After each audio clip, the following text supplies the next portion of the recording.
Harm reduction really is a catchphrase, but it's a good catchphrase, and it has multiple meanings. But I think, as I already mentioned, it really is taking behaviors that have a harm associated or risk and using a modality, a therapy, or a medication to reduce the overall risk.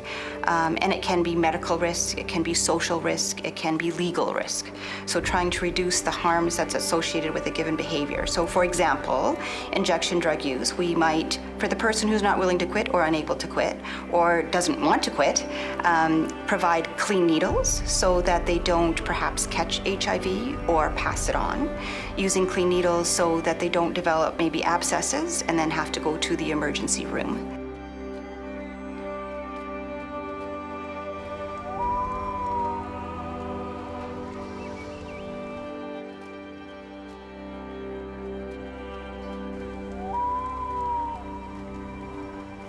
Instead of flat out change their behavior, because sometimes that's just too big a step to take, mitigating the damage of what they're doing to just kind of raise the threshold of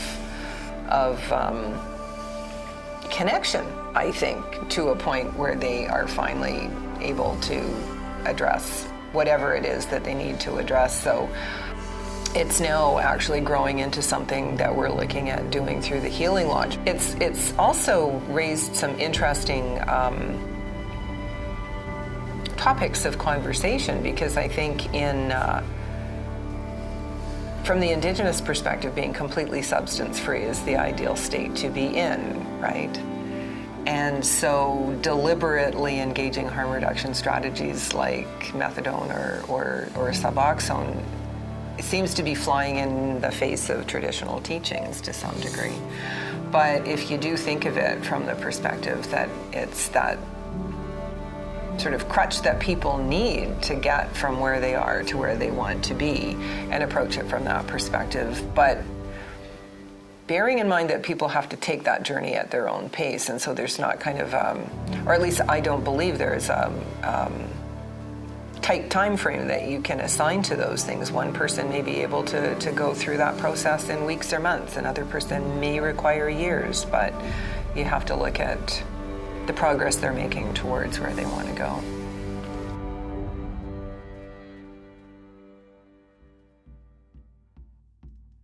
In our area, we have, there's lots of different substances that are abused.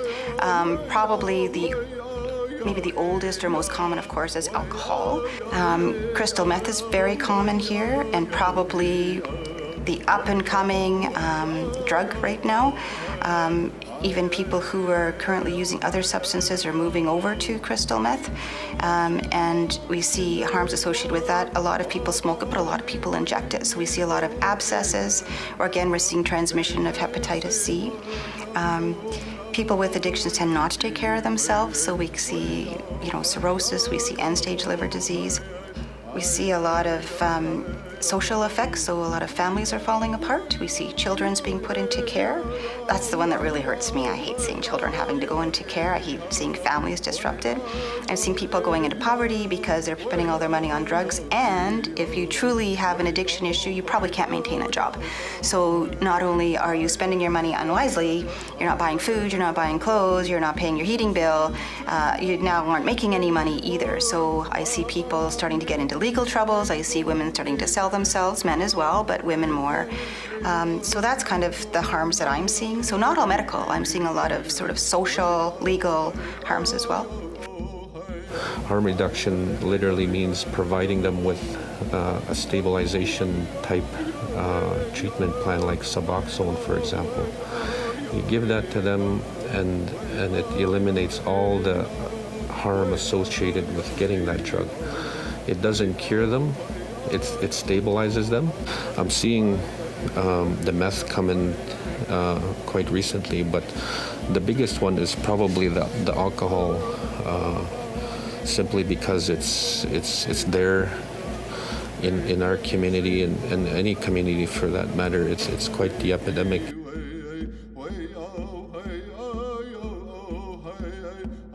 Alcohol, I think, would be the main contributing factor to the way a child grows up from being a small child to growing up to being a productive, contributing member of society is that alcohol that they have that they're exposed to at a very young age. My mom brought my brother home from the hospital, and he still didn't have a name yet. And so she said, "Darcy, what do you want to name your brother?" And I said, "Corey Hart." And so his name is Corey. Yeah. But my brother, we always refer to him as the gentle giant. When I started drinking, that was my choice, and I would just go to the point of no return. And the reason why I was lost was because I didn't know how to live at the time. My dad asked me, he said, "Well, what are you gonna do with your life, you know? Are you gonna continue this?" And I stopped and thought. He said, "Because I want you to make memories. I don't want you to be a memory." And those hit me like a ton of bricks. We were at the Healing Lodge, or when he was at the Healing Lodge, he was talking about going back into nursing.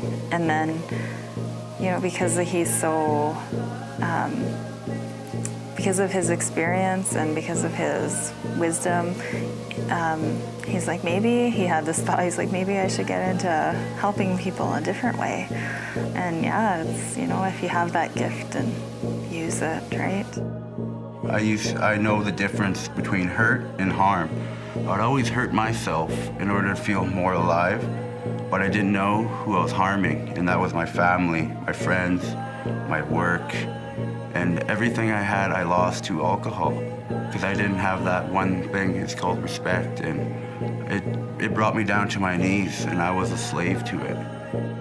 I started my healing journey back in about 2012. Finally realized what I was doing to my children, and that was a good enough reason for me to quit everything, the drugs and all that, because it was tearing my family apart. What I was doing to my kids, and I wasn't there for them because I was busy looking for my next fix. They're apprehended. It was one of the hardest things I had to feel, not having my kids with me, because they're everything to me. The thing that led me to really think about changing our ways was knowing our kids, they were hurting, they were without their parents, and I could see that look on their face that they were sad. That alone made me realize what I needed to do. When the clients come there, the main reason why they're there often is their addictions, alcohol, drugs, street drugs, and lately it's been this prescription drugs now. That's been a big forefront right now for clients to come to our center.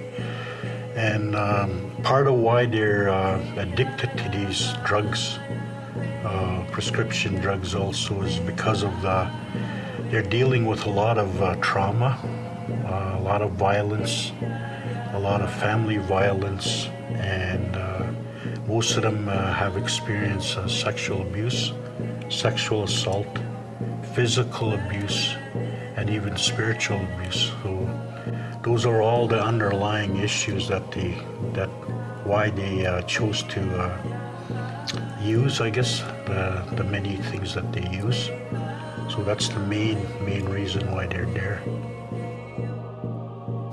Started going for counseling again and dealing with my depression, and I went on the MECA program through Detox, which is also Dr. Sass's program, who I also work with. And once I got on that program, I had to come into town every day, which is like over an hour ride. I would come in every day just to get my dose, and that was tiring. But I still kept doing it. So I was able to start looking for work again, because I have job experience and education, but it was just the drugs that held me back.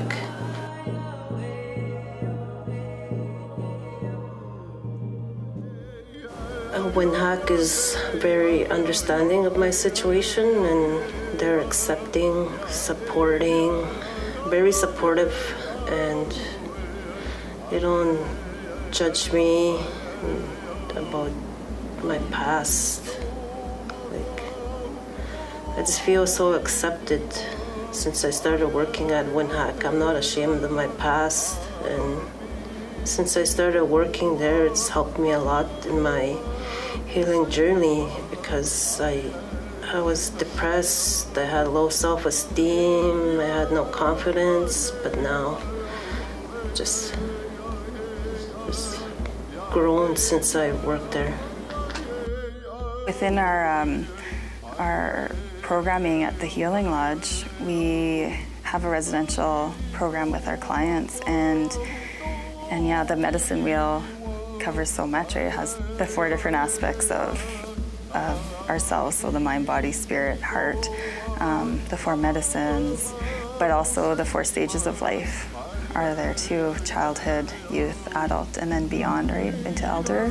And in the work we do at the Healing Lodge, we the first few days we focus on childhood, and then we focus on youth, and then we focus on the adult stage, and then we focus on living a good life and beyond. When I went to WNHAC, the treatment center called the Healing Lodge, I was really scared to go at first, but that's going in through that first door was really scary. But you know what? That's courage. They're the ones that helped me. I tried AA. It does work for a moment, but I have a problem with that religion, because it's based on rules, almost, to me. That's what I think. And the other grandfather teachings, they teach you how to live. You got to do, in order to do those, you have to do them to yourself first. And you got to trust yourself first so you can trust others. You got to respect yourself to respect others. In a controlled environment, harm reduction can be very successful. I've been to workshops where a gentleman stood up and said, "Why are we talking about harm reduction?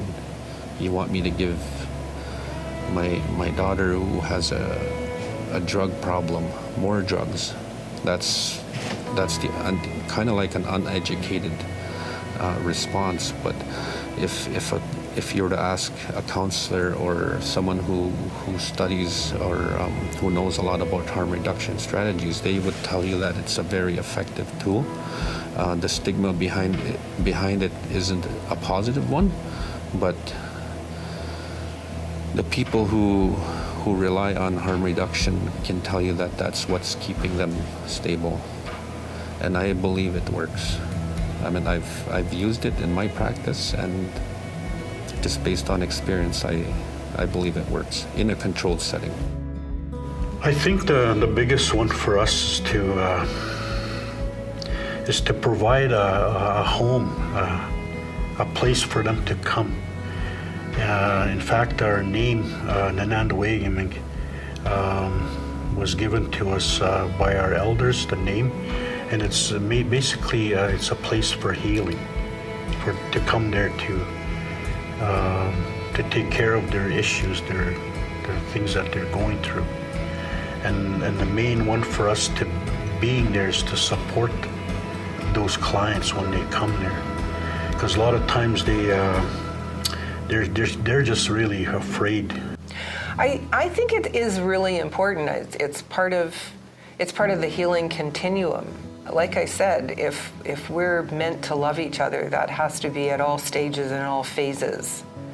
We do these things out of caring to you can't judge.